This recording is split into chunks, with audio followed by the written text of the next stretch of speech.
Sublime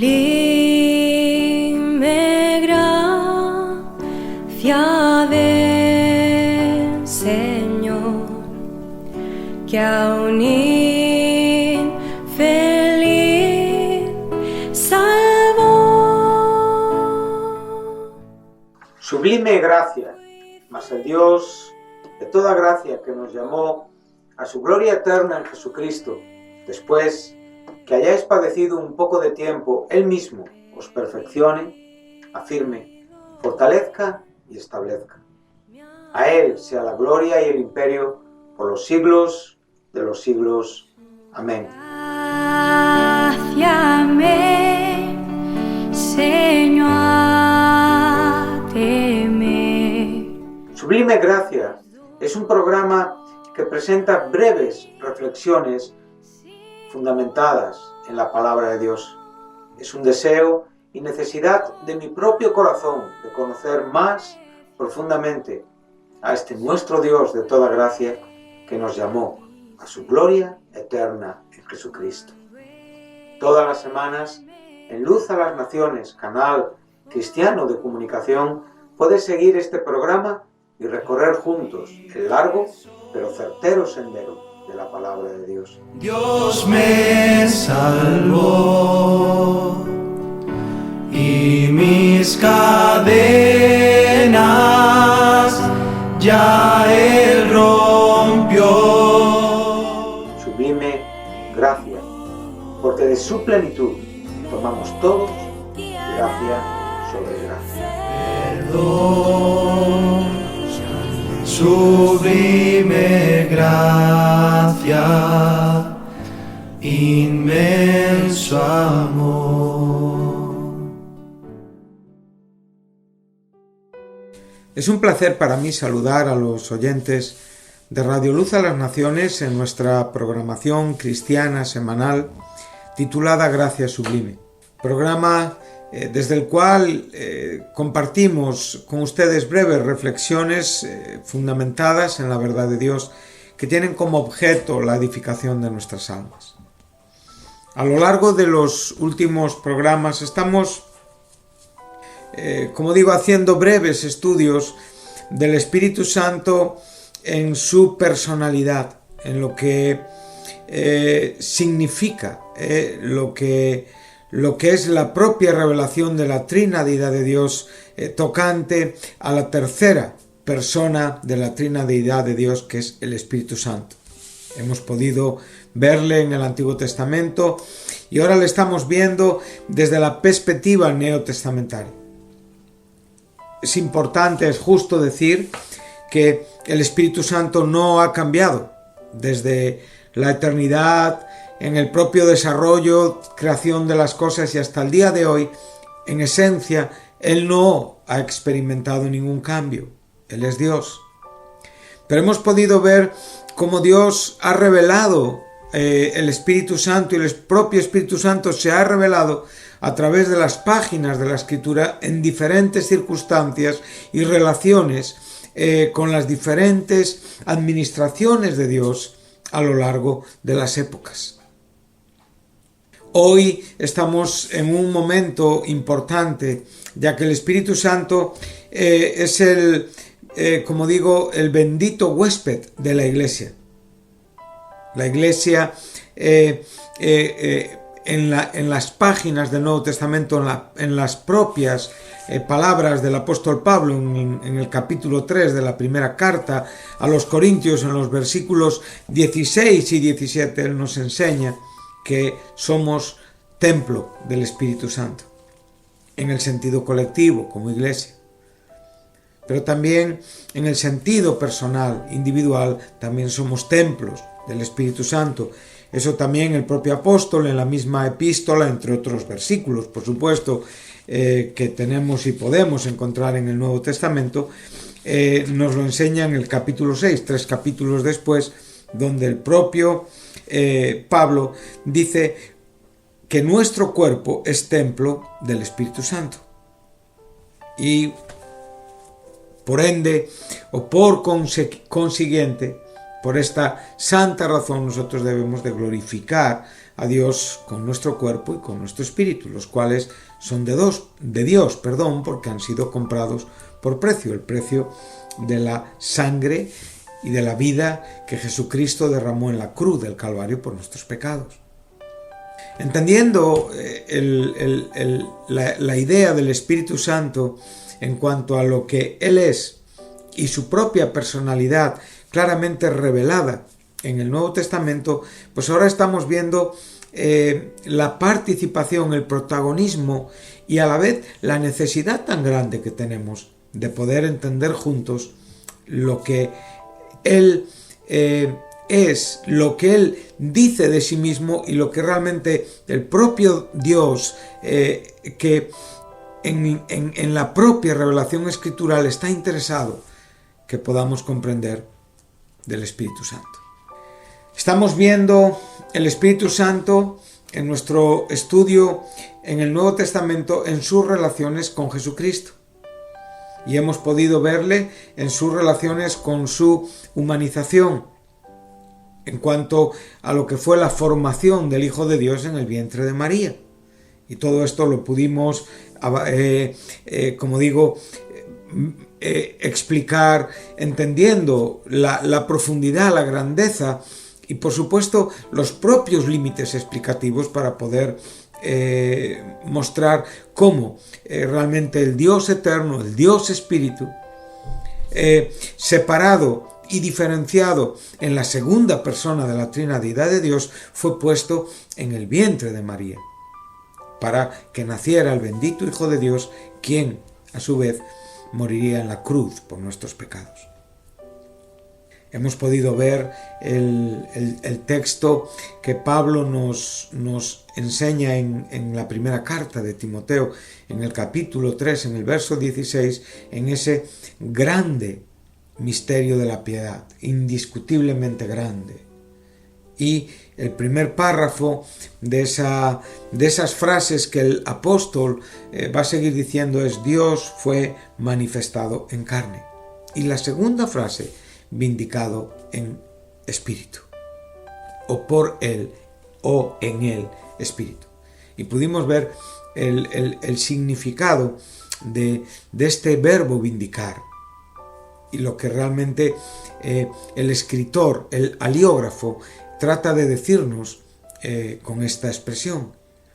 Y la pudimos diferenciar, aunque la Reina Valera, incluso la textual, nos dice justificar. Otras traducciones, como la Nueva Traducción Viviente, la Nueva Versión Internacional o la Versión de las Américas, habla de vindicar, en el sentido de que lo que trata de mostrarnos o significa este verbo es la evidencia de que el Espíritu Santo mostró que Jesús era el Mesías, que Jesús era el Hijo de Dios, que Jesús era el Dios manifestado en carne, el que pudo mostrar, evidenciar y dar, respaldo a la propia verdad que el propio Hijo de Dios decía de sí mismo. Entonces, continuando y avanzando un poco en nuestro estudio, vamos a ir al capítulo 3 del Evangelio de Lucas. Estaremos, no en este programa en todos los textos, estaremos mínimo en este, y veremos si nos da tiempo algo más en el capítulo 3, versículos 21 y 22, donde tenemos el bautismo de Jesús. Aquí ya nos encontramos a Cristo en el comienzo de su ministerio, a Jesús a la edad de 30 años. Después estaremos en el capítulo 4, en el versículo 1, en el capítulo 4, versículo 14, y en el capítulo 4, versículo 18. Y veremos que en estos 4 versículos hay una relación importante entre Jesús y el Espíritu Santo. Por lo tanto, sin más dilación, vamos a tratar de desarrollar lo que tenemos para este tiempo, para este programa, para este día, y vamos a dar lectura al capítulo 3 de Lucas, versículos 21 y 22. Dice: aconteció que cuando todo el pueblo se bautizaba, también Jesús fue bautizado. Y orando, el cielo se abrió, y descendió el Espíritu Santo sobre él, en forma corporal. Lucas usa esta expresión en forma corporal. Los otros evangelistas, en el caso de Mateo y Marcos, omiten esta expresión. Por lo tanto, Lucas enfatiza que el Espíritu Santo descendió sobre él en forma corporal, en forma visible. O sea, el Espíritu invisible se manifestó en una forma visible, como paloma, y vino una voz del cielo que decía: tú eres mi Hijo amado, en ti tengo complacencia. Y ahora dice el verso 23, Jesús mismo al comenzar su ministerio era como de 30 años y ahora va a empezar a comenzar una genealogía en un sentido ascendente hasta llegar a Adán. Y se nos van a dar 77 nombres por los 41 que hay en Mateo. Y aunque de muchos, evidentemente, no podríamos decir grandes cosas, lo que sí podemos decir es que todos vivieron y todos murieron y todos pasaron, como todos nosotros viviremos, moriremos y también pasaremos en este mundo. Pero tenemos una alta esperanza en la vida eterna, en la resurrección, sabiendo que este Jesús, que tenía unos 30 años cuando comenzó su ministerio, Él no muere, Él vive por los siglos y con Él nosotros también viviremos por los siglos, porque nuestra fe y nuestro corazón está fundamentado en, como digo, en su sacrificio, en su persona. Hemos creído en su muerte y en su resurrección y estamos convencidos de que un día viviremos una existencia que ya estamos viviendo, pero que se prolongará por la eternidad después, como digo, de la propia glorificación de nuestros cuerpos, después de la resurrección. Entonces, lo que estamos viendo en este pasaje, lo primero que tenemos que destacar es que es una situación que la podemos identificar con mucha facilidad. Por un lado podemos ver el valor que Jesucristo da también al bautismo. Es verdad que cuando estamos hablando del bautismo de Jesús, en el propio bautismo llevado a cabo por Juan, sabemos que hay ciertas diferencias entre el bautismo judío, el bautismo de Juan o el propio bautismo posterior que se hacía en el nombre de Jesús. Pero esto no afecta para que a la vez nosotros podamos ver a nuestro Salvador identificándose con nosotros. Y aunque Él no tenía ningún pecado, como digo, para confesar, Él no necesitaba ningún tipo de perdón porque en Él no hubo pecado. Bien nos enseña Pablo a los Corintios en su segunda carta, capítulo 5, 21, el que no conoció pecado fue hecho pecado por nosotros para que fuéramos hechos justicia de Dios en Él. Aquí estamos observando el sacrificio de la cruz. Pero también a la vez podemos entender que en el propio bautismo nosotros estamos viendo lo que tipifica el morir al viejo hombre por medio de la sepultura y el resucitar a un nuevo hombre por medio de la resurrección. Esto lo enseña claramente Pablo a los Romanos en el capítulo 6. Entonces sabemos que el bautismo no tiene un poder transformador, pero tiene un valor en el sentido de ordenanza y por supuesto tiene un valor significativo en cuanto a aquellos que han recibido a Cristo, y aquí podemos ver que este valor es el propio Hijo de Dios quien se lo está dando. Entonces, como digo, entre otros textos lo que podemos ver es que Jesucristo no tenía que bautizarse en el sentido de una necesidad de penitencia, sino que realmente lo que buscó fue una identificación y una revelación en cuanto a lo que Él estaba haciendo, que entiendo también debe de ser de gran valor para nosotros. Fue un ejemplo, como digo, para que otros creyentes posteriormente también fueran bautizados. Por eso, como digo, no está bien restar valor al bautismo. Tampoco está bien enfatizarlo como la base o sencillamente algo imprescindible para nuestra salvación. Sería erróneo, por supuesto. En cierta manera, en este ejemplo, como digo, se identificó con la propia necesidad de aquellos que vendría a salvar y que posteriormente serían los creyentes. También puede tener una cierta relación en su propio ministerio como un tipo de ordenación y preparación para lo que él iba a comenzar momentos después. También es un símbolo, como digo, de su obra redentora, que claramente, como hemos enseñado, el apóstol Pablo lo enseña con total claridad, ¿verdad?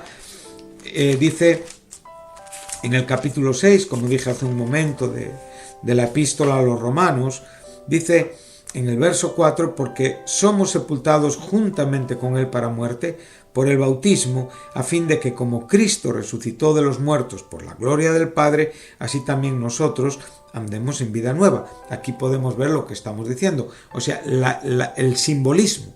Sabemos que el bautismo no nos lleva a esta experiencia, es, como digo, el aceptar por fe el sacrificio de Jesucristo, es el acercarnos a Dios a través de Cristo, es el ser perdonados de nuestros pecados y receptores de una nueva vida por Él y en el Espíritu Santo. Entonces, aquí el bautismo, que es un tipo de inmersión, está hablándonos como una sepultura, ¿verdad? O sea, somos bautizados en cierta manera en la propia sepultura, en la propia muerte de Jesús, para que a su vez en la misma resurrección de Jesús también seamos resucitados para andar en una vida nueva.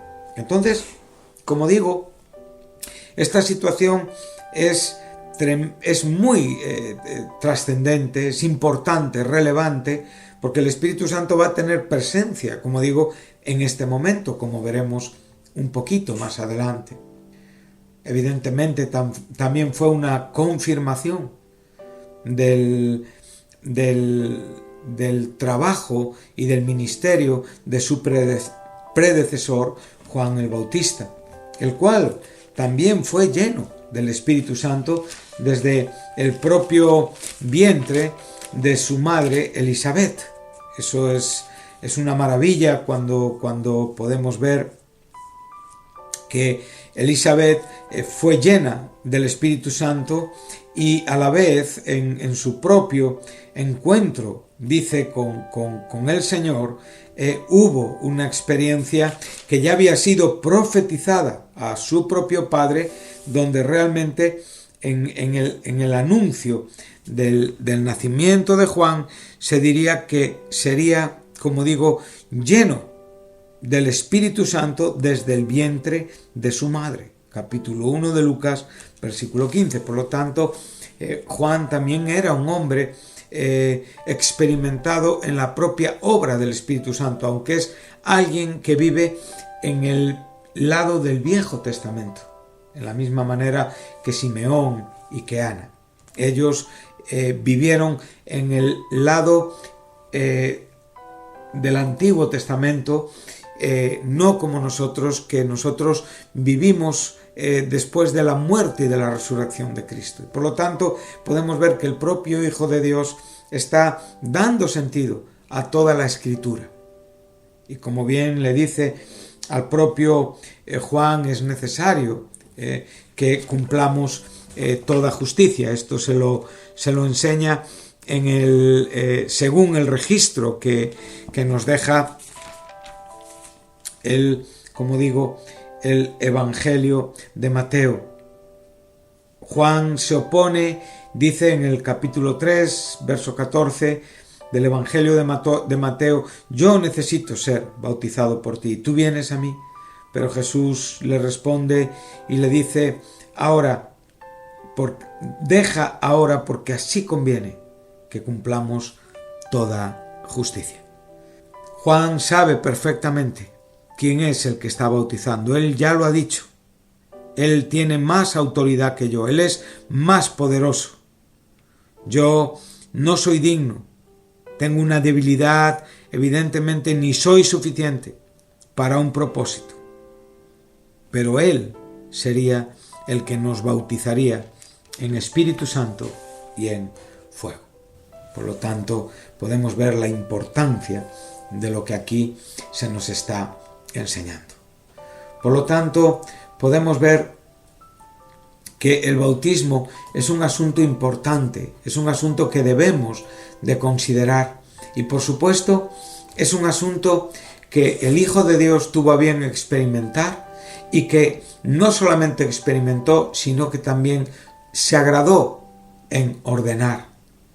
Y lo ordenó una vez que Él también, evidentemente, lo vivió y posteriormente lo señaló para el uso de toda su Iglesia.